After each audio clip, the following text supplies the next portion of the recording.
오늘은 우리 강신웅 목사님께서 하나님 말씀을 전해 주시겠습니다. 우리 최에스터 사모님과는 부부지간인 거 아시죠? 그리고 저희 교회에서도 몇 번 말씀을 전해 주셨는데 오늘도 큰 은혜가 있을 것이라고 믿습니다. 우리 큰 박수로 한번 환영하면서 우리 강 목사님 맡도록 하겠습니다.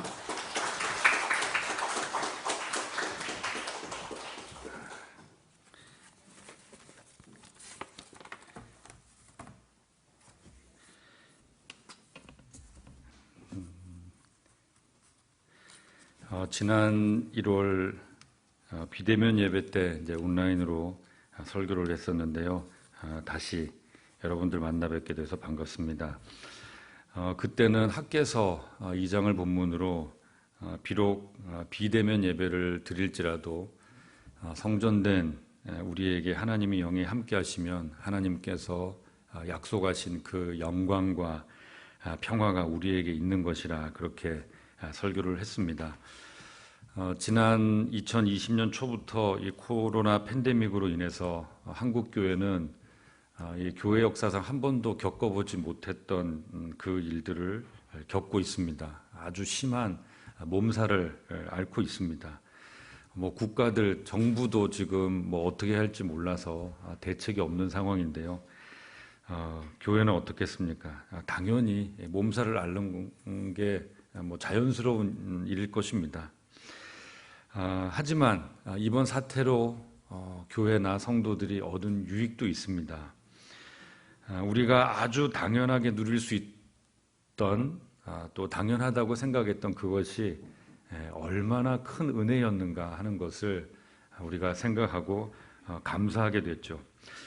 또한 우리에게 아주 익숙했던 그 많은 것들에 대해서 아주 근본적인 질문을 하고 또 거기에 대해서 고민하면서 유익을 얻게 된 것도 있다고 생각합니다. 이제 예를 들면 예배가 무엇인가 하는 거죠. 다 함께 한 자리에 모여야 예배라고 생각했는데 비대면 예배다, 온라인 예배다, 성경 공부도 그런 식으로 하고 줌 미팅을 하고 하면서 도대체 진짜 하나님께서 원하시는 예배는 무엇일까? 본질은 무엇일까? 기독교 신앙의 핵심은 무엇일까 하는 것이 말씀을 가르치는 목사뿐만 아니라 모든 성도가 공히 이런 고민을 하고 기도하고 그것을 알기 위해서 답을 얻기 위해서 몸부림을 치고 또 쏟아져 나오는 그 유튜브의 많은 영상과 자료들을 찾아보기 시작한 것이 한국교회의 또 유익이 아닐까 싶습니다. 조금 이제 위드 코로나 상황이 돼서 예배에 참석할 수 있는 인원이 많아진 것이 또 우리에게는 감사의 제목이죠. 성도들이 만나서 그래도 눈을 맞추고 손도 잡아보고 인사할 수 있는 것이 얼마나 감사한지 모르겠습니다. 또 이런 과정 속에 우리 아이들도 이제 신앙을 배우는 거죠. 우리가 살고 있는 2021년 이 11월 14일은 이 땅에 어느 누구도 살아보지 못한 현실입니다. 역사상 어떤 철학자, 어떤 현인이라도 오늘을 어떻게 살 것인가에 대한 답을 줄 수는 없을 것입니다. 아무도 살아보지 못했거든요. 아무도 경험해보지 못한 날을 우리가 살고 있기에 우리는 불안할 수밖에 없고 갈급할 수밖에 없습니다. 그래서 영원한 위로자이신 그 하나님의 은혜가 오늘도 우리에게 필요한 줄 믿습니다. 예배 중에 잠깐 그런 마음이 들었습니다. 여러분을 위로하고 싶습니다. 제가 짧게 한번 기도하겠습니다. 하나님, 대구 한마음교회 성도들이 주일을 기억하고 한자리에 모여 예배합니다. 이 혼란하고 변화무쌍한 이 시간 속에서, 이 시대 속에서 영원하신 하나님, 동일하신 하나님, 변치 않는 하나님을 바라봅니다. 그러나 우리의 마음속엔 이 현실의 갈급함과 불안함이 여전히 남아 있습니다. 모든 환난 중에 능히 위로하시는 우리 위로의 하나님께서 이 백성을 위로하사 하나님, 우리뿐만 아니라 또 다른 환난 중에 있는 자들을 능히 위로할 수 있는 자로 이 백성들을 세워주시옵소서, 어루만져 주시옵소서, 이 시대를 위해 일으켜 주시옵소서, 이들이 살아가는 그 삶의 현장에서 빛이 되고 소금이 되어 과연 하나님 백성다운 그 삶을 분연히 살아낼 수 있는 귀한 하나님의 백성들 되게 하여 주옵소서. 이 땅에 사는 동안 갈급함과 불안함을 안고 살아갈 수밖에 없습니다. 털고 사는 자가 아니라 안고 살아가게 하여 주옵소서. 하지만 하나님의 위로와 하늘로부터 내려오시는 그 평안으로 말미암아 그 안음이 너무 심한 아픔이나 고통이 되지 않도록 주님 붙잡아 주시옵소서. 오늘도 우리의 심령을 일구어 주셔서 말씀을 받는 좋은 밭 다 되게 하여 주시고 이 말씀이 세상을 살아가는 강력한 주의 힘으로 나타날 수 있도록 은혜 베풀어 주옵소서. 예수님 존귀하신 이름으로 기도드리옵나이다. 아멘. 코로나 사태를 겪으면서 이제 대구에서 좀 많이 확산되는 일, 물론 이제 보수적인 교회는 아니었지만 세상 사람들이 보기에는 다 하나님 믿는다는 사람들로 보였으니까요. 또 중간중간에 사회로부터 지탄받는 일도 있었죠. 하지만 그냥 그 일이 생길 때마다 가슴 아프긴 합니다만 그런 지탄을 받는 과정들을 통해서도 교회가 더 교회다워지고 성도는 내가 성도로서 이 세상에서 어떻게 살아야 될 것인가를 더 고민하게 된 기회가 아니었나 싶습니다. 이건 역시 하나님께서 합력하여 선을 만드시는 그런 기회가 되는구나, 그런 믿음으로 이 과정을 계속 잘 겪어나가면 좋겠습니다. 오늘 설교도 그런 관점에서 준비를 했는데요. 오늘 본문은 예수님께서 귀신을 쫓아내시는 놀라운 사건이 기록되어 있습니다.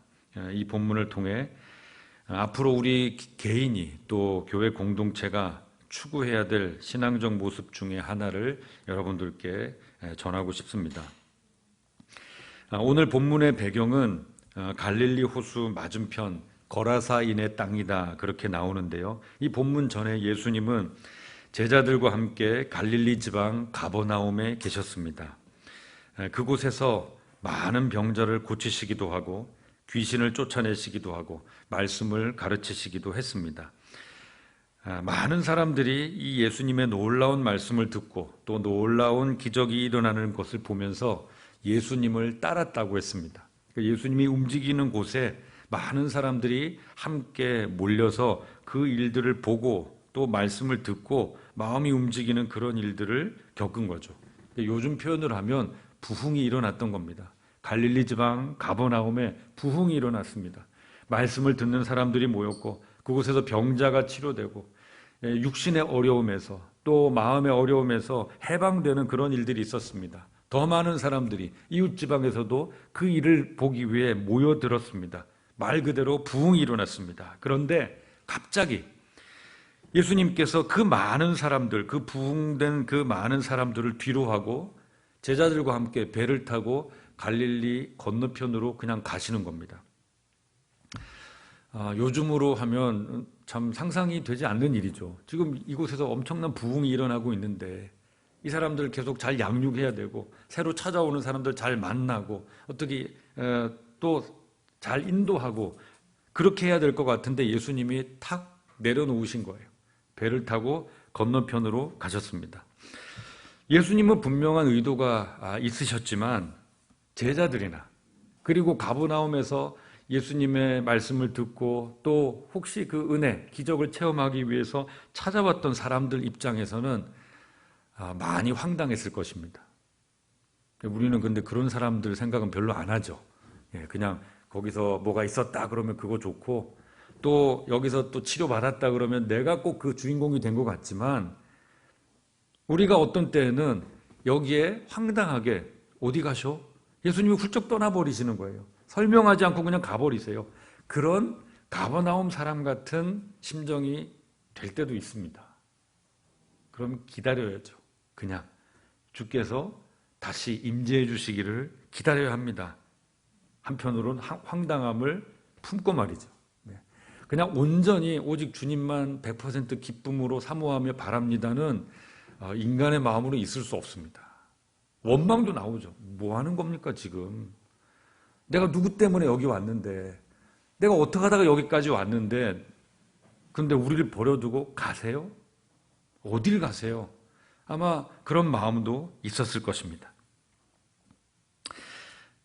근데 그 과정도 순탄치 않았어요. 예수님이 어떤 의도를 가지고 제자들과 함께 배를 타고 가는데 본문에 읽진 않았지만 그 바로 앞에는 광풍을 만나는, 폭풍을 만나는 그런 장면이 나옵니다. 그러니까 예수님이 지금 잘 되고 있는, 이 부흥하고 있는 가버나움 사역을 잠시 접고 이제 배를 타고 제자들과 함께 건너편으로 가시는데 광풍을 만났어요. 폭풍을 만났어요. 그럼 가버나움 사람들이 그걸 볼 수 있죠. 이게 갈릴리 그 호수나 이런 게 다 주변에서 보면 그 아래쪽에 다 한눈에 보이는 곳이기 때문에 그냥 그곳에서 폭풍이 일어나는구나, 저 배가 흔들리는구나, 침몰되겠구나 하는 게 눈으로 뻔히 보입니다. 그런 자리입니다. 그럼 가버나움 사람들 마음이 어떨까요? 그거 봐라, 우리 두고 가더니 저런 일 당하잖아. 그런 마음이 생기는 거예요. 그리고 예수님과 제자들이 그 고통 속에 있습니다. 잘못하면 다 죽을 뻔했습니다.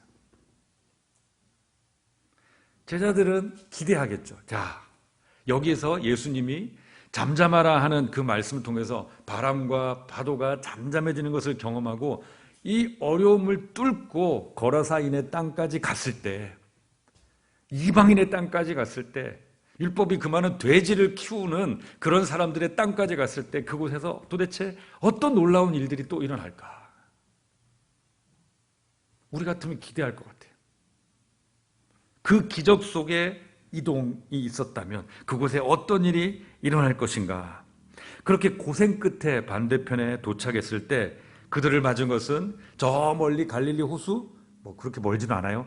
갈릴리 호수 뻔히 보이는 저쪽에 어떤 일들이 일어났대. 나사렛 예수라는 사람이 있는데 대단한 기적을 일으키고 놀라운 말씀을 전한데 그 이야기를 듣고 보기 위해서 또 경험하기 위해서 많은 사람들이 모여들어서 예수님을 기다리고 있던 것이 아니었습니다.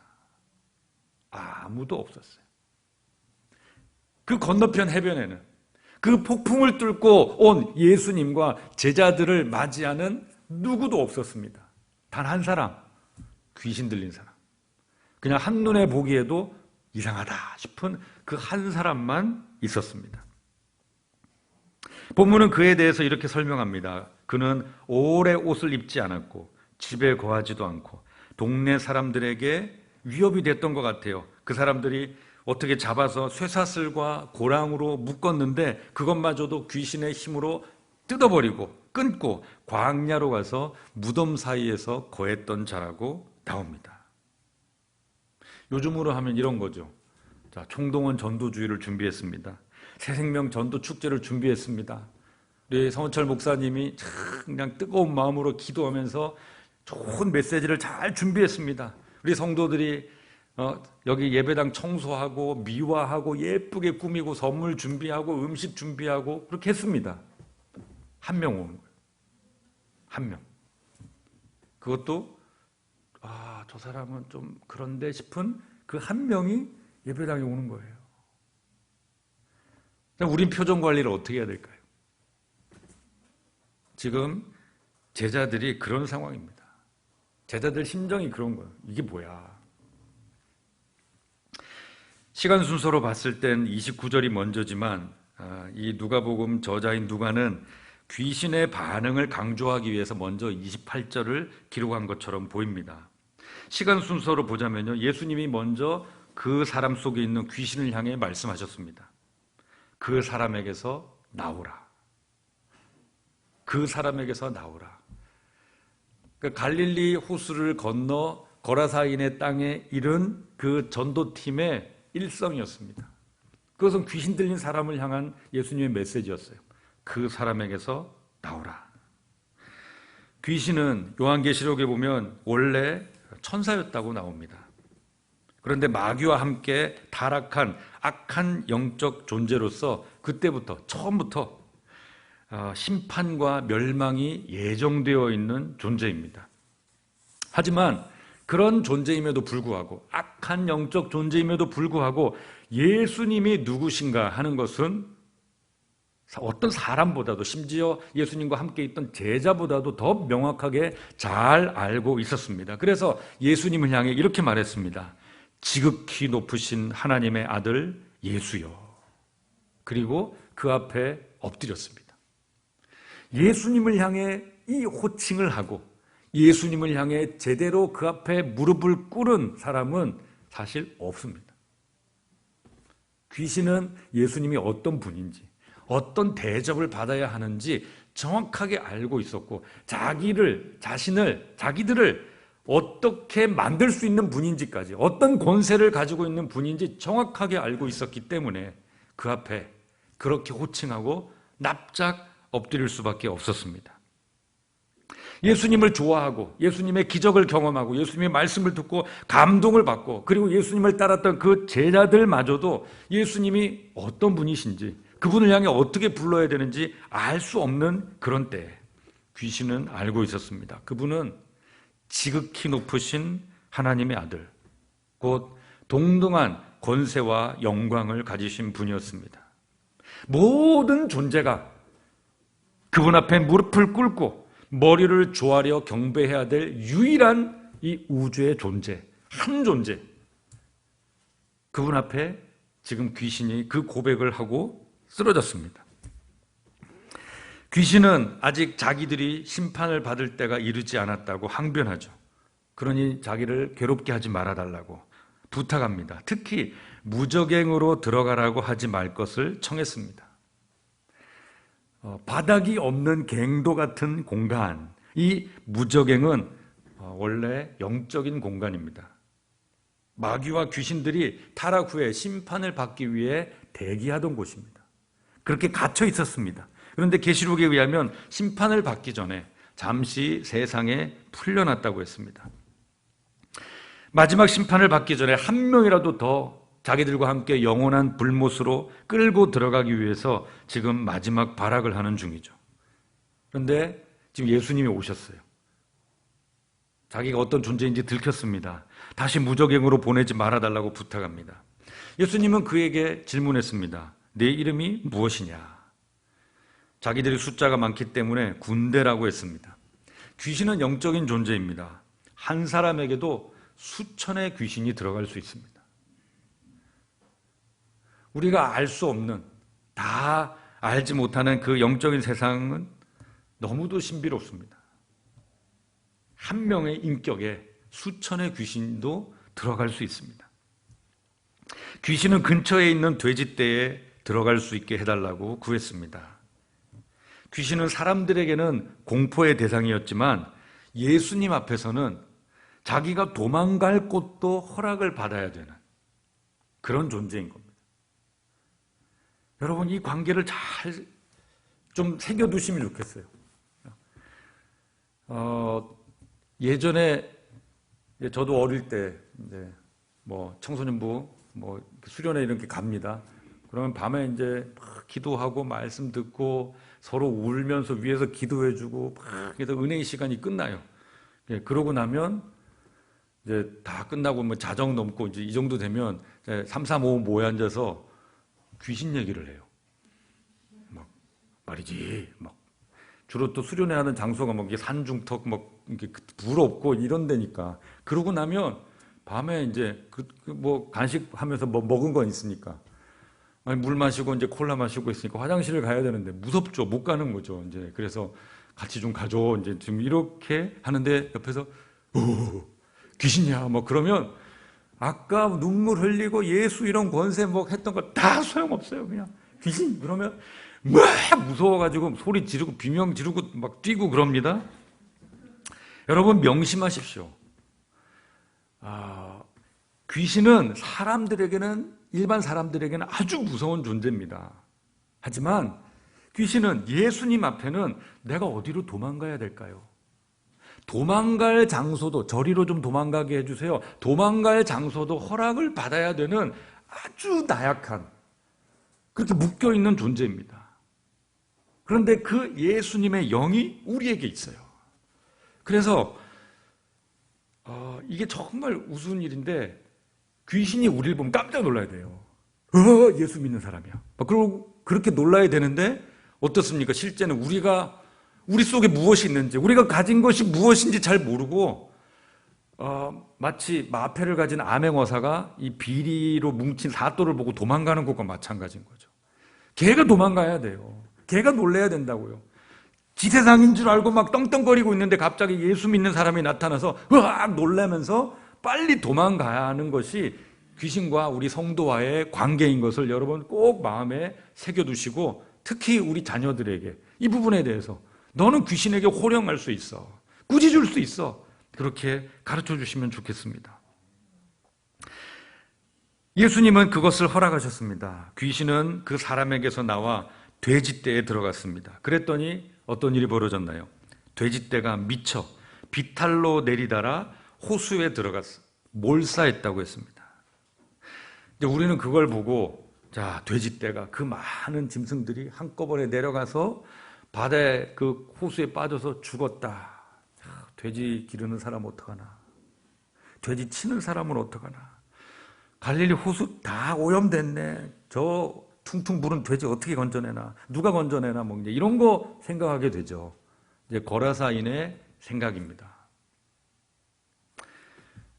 조금 바꿔서 생각해 보면요, 그 많은 돼지떼가 미쳐서 바다로 내리다라, 지가 죽을 줄도 모르고 내리다라 몰살을 할 정도로 강력한 그 수많은 귀신의 세력에 눌려서 저항도 하지 못하고 신음소리 하나 내지 못하고 오랜 기간 동안 가족에게서 떠나서 그 지극한 괴로움을 당하고, 하지만 자기 의식은 있을 거 아니에요. 귀신에게 눌려있는 그 사람의 의식은 있을 거 아니에요. 비명도 지르지 못하고 그 괴로움과 외로움, 나 너무 힘들어요, 어떡하니, 딱해서 어떡하니, 그게 아니라 그냥 공포와 회피의 대상이에요. 아파도 너무 아프겠습니다. 아유 어떡하죠, 저희가 기도하고 있어요. 이렇게라도 따뜻한 말이라도 들을 수 있잖아요. 위로받을 수 있잖아요. 근데 이 사람은 위로도 받을 수 없는 그런 형편입니다. 표현하지도 공감받지도 못하면서 그 외로운 고통의 시간을 혼자서 보냈던 거죠. 그의 묶임이, 그를 묶고 있던 그 흉악한 결박이 얼마나 강력하고 참 악하고 못된 것이었는가, 우리는 헤아려 볼 필요가 있습니다. 마침내 그 사람은 귀신에게 놓여 자유를 얻었습니다. 그런데 그 광경을 본 사람들의 마음은 달랐어요. 그 사람이 제정신으로 돌아온 것을 보고 함께 기뻐하고, 그동안 무서워서 내가 못 갔을 뿐이지 당신에 대한 마음은 있었어, 뭐 고생 많았다, 이렇게 위로하는 것이 아니라, 오랫동안 귀신 들렸던 그 사람이 정상으로 돌아온 사건을 본 그들의 정서, 거라사인의 정서는 무엇이었는가? 성경은 한 단어로 표현합니다. 두려움이었습니다. 두려움이. 본문 35절과 37절에서 반복해서 그들의 두려움에 대해서 언급을 하고 있습니다. 근데 이 두려움이 예수님에게서 하나님의 영광을 보고 그 예수님이 절대자이시구나 하는 그 절대자를 향한 경외감으로 이렇게 이어져 갔다면 좋았겠지만 그것이 아닌 것처럼 보입니다. 그들은 더 큰 재산상의 손실이 날까 봐 두려워했고, 또 다른 사건으로 그냥 자기들이 이렇게 평범하게 살아가고 있는 그 동네에 또 평지풍파가 일어날까 봐 두려워했던 것 같습니다. 다른 말로 하면 그냥 기적도 싫고 구원도 싫고 그냥 자기들 식으로, 그냥 우리 식으로 살아갈 테니까 그냥 내버려 두세요. 그래서 예수님께 자기 동네를 떠나달라고 청했습니다. 실로 어리석고 안타까운 반응이지만 어쩔 수 없습니다. 이 세상에 누군가는, 또 어느 지역은, 어느 동네에서는 예수님도 겪으셔야 했던 그런 반응입니다. 다만 귀신 들렸던 사람만 예수님 곁에 있기를 원했습니다. 그런데 예수님은 허락하지 않으시고 집으로 돌아가서 하나님이 행하신 큰 일을, 곧 구원이죠, 그가 받은 구원을 전하라, 알리라, 그렇게 말씀하셨습니다. 그 사람은 멀쩡한 모습으로 성내에 들어가서 자기에게 행하신 하나님의 큰 일을 말했다, 전했다. 그렇게 성경은 기록합니다. 이것이 본문의 내용인데요. 자, 이 본문의 사건을 어떻게 볼 것인가 하는 것이 중요합니다. 일단 요즘 하는 식으로 어떤 일이 마쳤으면 평가를 해야죠. 자, 예수님이 이렇게 하신 이 사역이 유효했나? 효율적이었나? 본받을 만한 것이었나? 우리는 생각해 볼 필요가 있습니다. 아까 말씀드렸듯이 예수님은 사역이 왕성하게 소위 부흥이 일어났던 가버나움에서 갑자기 방향을 틀어서 갈릴리 호수 건너편 거라사인의 동네까지 가셨습니다. 잘 진행되던 사역의 흐름이 뚝 끊어진 거죠. 또 여러 사람들이 왜 이래? 왜 이런 일이 생긴 거야? 이제 의문이 일어났고요. 그렇게 해서 예수님이 움직이신 것이 예루살렘의 종교 지도자나 아니면 정치 지도자와 아주 중요하고 요긴한 그런 만남이었다. 유력자들과의 피치 못할 아주 중요한 약속이 있었다 하는 것이 아니라 율법으로 그 많은 돼지를 키우고 있는 이방인의 마을로 가셨습니다. 그러면 이게 어떤 거냐면 지금 뭐가 잘 되고 있는데 오히려 예수님이 문제를 일으키는 거예요. 더 잡음이 될 만한, 구설수에 오를 만한 일을 지금 하시는 겁니다. 가는 동안에는 갈릴리 호수에서 광풍이 불어 예수님은 물론이고 동행하던 제자들, 그 전도팀이 다 죽을 뻔했습니다. 사역팀을 아주 큰 위협에 빠뜨린 거예요. 그런데 지역 사람들의 반발만 사고 거기서 부흥이 일어나거나 더 많은 사람들이 믿고 돌아왔다, 그게 아닙니다. 그 지역 사람들의 반발만 사고 큰 재산상의 손해를 남기고 그 동네에는 들어가 보지도 못하고 그냥 돌아오셨어요. 그런 손해를 감수하면서 일부러 가셨지만, 자, 누구를 전도했습니까? 몇 명이나 전도했습니까? 단 한 명. 단 한 명. 한 명 전도하고 돌아오셨습니다. 자, 요즘식으로 하면 예수님의 이 거라사인 지방의 사역을 평가한다면 어떤 점수가 나올까요? 예수님이 한 사람의 사역자라고 한다면 예수님이 그 사역자로서 어떤 평가를 받을까요? 여러분들은 만약에 이 사람이 한마음교회 파송 선교사라면 여러분들은 그 사역자를 향해 어떤 평가를 내리시겠습니까? 그 사역을 향해 어떤 평가를 내리시겠습니까? 사역의 흐름을 잃는 판단 능력이 좀 떨어진다. 이 교통수단이 위험한지 위험하지 않은지 제대로 조사하지 않는다. 무엇이 중하고 무엇이 중하지 않은지 제대로 보지 못한다. 정말 그 사람들에게 좀 더 친절하게 다가가서 동네 안에서 거점을 확보해야 되는데 전혀 그러지 못했다.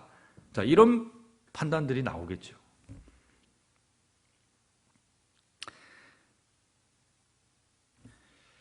가버나움 사람들도 마찬가지였을 겁니다. 우리를 두고 굳이 떠나더니 제자들 다 데리고 가서, 자기 혼자 간 것도 아니고 제자들까지 다 데리고 가서 한 사람도 여기서 양육할 사람도 남겨놓지 않고 다 데리고 갔는데 한 명 전도하고 왔다고?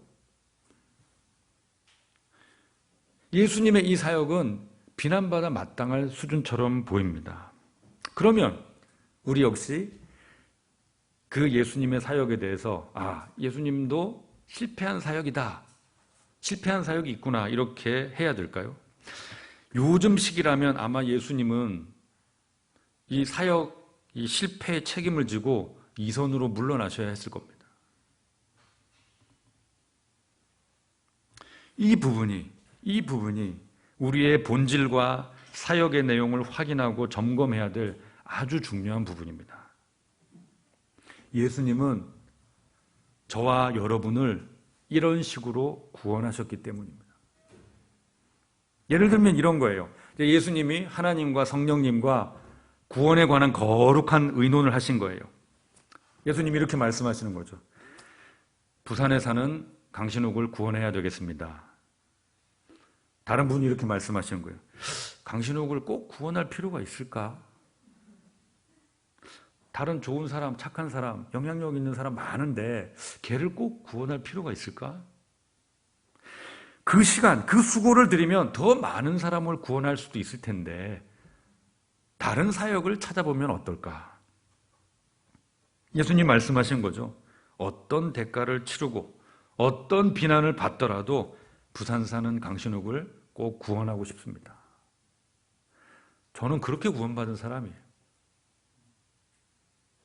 저는 그런 구원을 받은 사람입니다. 만약에 예수님이 누가복음 8장에 이 거라사인을 다른 사람으로 보기에는 다른 사람의 또한 세상의 평가로 보기엔 실패한 사역처럼 보이는 이런 사역으로 그 한 사람을 구원하지 않으셨다면 아마 이 자리에 저도 없었을 것입니다. 구원할 필요가 없는, 구원하지 않아도 상관없는, 이름도 없는 그런 존재이기 때문이거든요. 많은 대가를 치르고 왜 저런 사람을 구원했느냐 하는 비난을 감수하더라도 그를 불쌍히 여겨 구원하시는 분이에요. 우리가 교회 생활에 오랜 교회 생활, 이 기독교 문화에 익숙하다 보면 참 성격 안 좋은 사람이 교회 멤버로 들어올 때 엄청 마음에 고민이 됩니다. 아, 주님 저런 사람도 구원하셔? 네. 우리가 주일학교 때 부른 찬송 있잖아요. 돈으로도 못 가요 하나님 나라. 거기에 3절에 가면 이런 가사도 있어요. 마음 착해도 못 가요. 성품으로 가는 게 아닙니다. 인격으로 가는 게 아닙니다. 믿음으로 갑니다. 믿음으로. 예수님은 정말 차별 없이 이 못난 사람들 안에서도 저 성격 더러워. 저런 사람은 오히려 기독교인이 되는 것이 교회의 누가 돼 하는 그 사람마저도 불쌍히 여기시고 사랑하시고 그 한 사람을 위한 수고를 감당하셨습니다. 심지어 비난을 받으면서까지, 구원받은 사람으로부터 비난을 받으면서까지 예수님 저 왜 저 인간 구원하셨어요? 그 구원의 이유를 묻는다면 예수님이 뭐라고 대답하실까요? 사랑하니까. 아무런 조건 없이 그냥 사랑하니까. 가버나움에서 사역을 하시던 예수님, 제자들은 신이 났을 거예요. 사람들은 몰려들지. 그러면 줄을 서시오. 예수님 만나려면 나한테 먼저 신고를 좀 하시오. 그래서 뭐 신이 났을 겁니다. 근데 그러고 있는 그때에 예수님은 저 멀리 거라사인의 땅에서 귀신에게 눌려 자기의 의지로는 몸도 가눌 수 없고 표시할 수 없는 고통을 당하는 한 사람의 그 영혼의 신음에 귀를 기울이시고 그를 불쌍히 여기셔서 배를 타고 그 위험한 길을 가셨던 겁니다. 그 한 사람을 구원하시기 위해. 그리고 똑같이 구원받을 가치와 자격이 없는 저와 여러분을 불쌍히 여기시고 이 땅에, 이곳에 그 영을 보내주셔서 우리를 구원하셨습니다. 사랑하시기 때문에. 그렇다면 그 사랑받은 저와 여러분은 그 사랑의 통로가 되어야 할 권리와 의무가 있습니다. 그 사랑이 여기 있다면 가만히 있을 수 없기 때문입니다. 그 사랑은 그 사랑을 받은 사람만 흘려보낼 수 있기 때문입니다. 저는 경기도 안양에서 대지까지 110억 원을 들여서 건축하고 예배당을 건축했어요. 청장년 600명 가까이 출석하는 교회에 담임을 사임했습니다. 그리고 작년 12월에 비신자들을 전도하기 위해서 부산에 내려갔습니다. 제가 이렇게 움직일 때 가장 저를 말린 사람이 누구냐면 목사님들이에요. 제가 불신자를 전도하러 가겠다는데 교인이 청장년만 한 600명 되니까 불신자를 만날 새가 없어요. 그냥 교회 돌아가는 거, 운영하는 거 이것 하느라고 그냥 계속 회의하고 진행하는 거 살피고 또 계속 계획하고 그런 거 하느라고 그래서 전 나가서 전도하겠습니다. 내 고등학교, 대학교 친구들 아직 안 믿는 친구들 너무 많은데 나 이제 못 견디겠다고, 내가 가서 전도하겠다고 할 때 가장 말렸던 사람들이 목사님들이에요. 의외였어요. 난 그분들은 날 칭찬할 줄 알았어요. 근데 다들 걱정하신 거죠. 애가 넷인데 어떡하려고 그러냐. 생활비는 어떡하려고 그러냐. 목사님들이 그렇게 제 생활을 염려해 줄 줄 몰랐어요. 네.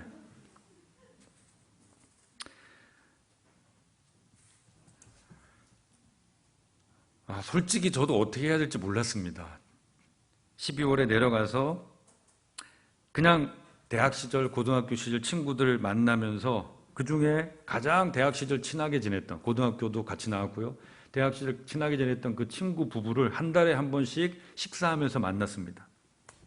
6개월쯤 지났어요. 6개월 정도 됐을 때, 6월 말쯤 됐을 때 친구가 저한테 묻는 겁니다. 네가 그 수도권에서 제법 규모 있는 교회에 담임도 하고 소위 제법 잘 나간다고 들었는데 왜 내려왔냐. 6개월 만에 저한테 질문한 거예요. 그동안 그냥 밥만 먹었어요. 옛날 뭐 학창시절 얘기만 하고 왜 내려왔냐 묻는 겁니다. 그래서 제가 이렇게 대답했습니다. 지난 20년 나는 수도권에서 교회 안 목회를 했다. 정말 몸과 마음이 상하도록 나 모든 것을 쏟아서 그렇게 목회를 했다. 그런데 문득 나와 성장기를 보낸 내 친구들 어떡하나 하는 그런 생각이 들더라. 그래서 앞으로 20년, 그때가 쉰이었거든요. 앞으로 20년은 너하고 같이, 내 친구들하고 같이 늙어가면서 자식 키우는 이야기 하면서 신앙생활 하고 싶어서 내려왔다. 그랬습니다. 그랬더니 그 친구가 아무 말 하지 않는 거예요. 표정이 아주 심각해졌습니다. 내가 이 자식을 책임져야 되나 하는 아주 심각하고 진지한 표정으로 시선을 피하는 거예요. 아무 말 하지 않았어요. 거기에 대해서는 그리고 대화가 끊어졌어요. 아무 말 하지 않는 거예요. 그리고 그 다음 주 7월 첫 주 수요일 저녁부터 성경 공부를 하기 시작했습니다. 지금까지 매주 수요일 저녁에 그 친구는 퇴근하고 그 부부가 저희 집으로 옵니다. 그리고 그 어렵다는 로마서를 지금 공부하고 있습니다. 로마서를 하는데 오늘 이제 여기 이 부분을 공부할 거야. 그래가지고 그 부분을 먼저 읽어요.